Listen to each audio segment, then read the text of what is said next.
सिर्फ अगर उससे थोड़ी सी बहस कर क्या कर लिया तो सीधा जाके कंप्लेन कर दें। बेचारे की तो जिंदगी तो खराब हो गया।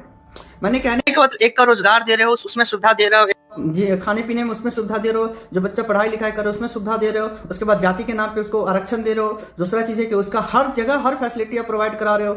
कम मेहनत करे फिर भी पास कर जो भाई, तुमको कोई दिक्कत नहीं है, हम तुम्हारे साथ हैं। लेकिन जब जनरल कैटेगरी के लोग की बात किया जाए तो बेचारा वो तो भाई रईसी है, उसके पास तो जमीन है। आप किस नजरिए से देख रहे हो?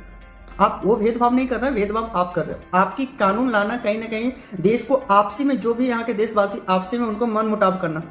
SC ST OBC का जाति का पहचान दिलाना आपका काम, और आप कर रहे हो। और इस तरीका से कर रहे हो कि उनको पता हो जाना चाहिए कि भैया जो बुर्बक है उसको भी पता होता है कि चल भैया आपको कुछ जनरल वाले बोलेगा तो सीधा कंप्लेन, और कंप्लेन के बाद क्या होता है तो सबको पता है। ये भारत देश है, यहाँ एक कंप्लेन की सुनवाई कम से कम 1 से 2 साल 3 साल 5 साल 10 साल भी लग जाता है। कोई इतना अमीर नहीं है। ये केस सिविल से स्टार्ट होता है और सुप्रीम कोर्ट तक पहुंचता है, लेकिन मालूम चलता है हाई कोर्ट जाते जाते केस में जो भी जिसका भी जमीन जाता हो तो भी बिक जाता है। अब कितना परसेंटेज इस देश में अमीर लोग हैं आपको ही पता होगा, मुश्किल से 2 से 3%। बहुत लोग मिडिल फैमिली से बिलोंग करते हैं। सब राजपूत बावन ब्राह्मण अमीर ही नहीं है। बहुत सारा आप जाके सर्वे करके देख लीजिए। उसको भी कम से कम जाति में आरक्षण दिया तो इसको भी तो दो भाई।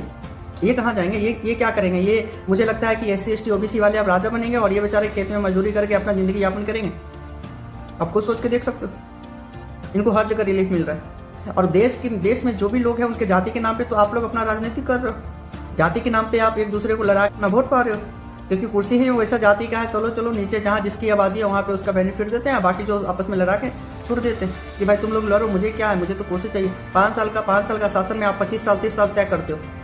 आपके 5 साल का समय मिलता है, उसमें 25 साल 30 साल आप शासन का तय करते हो, और नुकसान किसका होता है? जनता का होता है। आप सिंपल देख सकते हो कि देश में क्या हो रहा है, क्या होने वाला है, कैसा अर्थव्यवस्था, इकोनॉमी कहाँ जा रही है, इंडियन ट्रेड मार्केट कहाँ जा रहा है, आपको कुछ नहीं पता।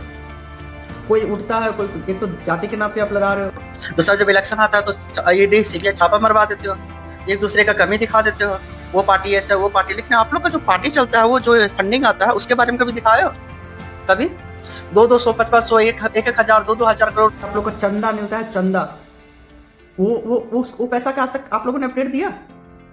एक आम पर्सन का भी जिंदगी आप लोग ऐसा हराम कर रखे हो, जहां से अगर बेचारा 10 लाख रुपया ट्रांजेक्शन क्या कर ले, वो तो देश का क्रिमिनल है। उसका पैसा कहां से आएगा? लगता है कि यूएस से डोनाल्ड ट्रम्प उसके अकाउंट में भेजा हो, ऐसा आप लोग उसका करवा रहे हो।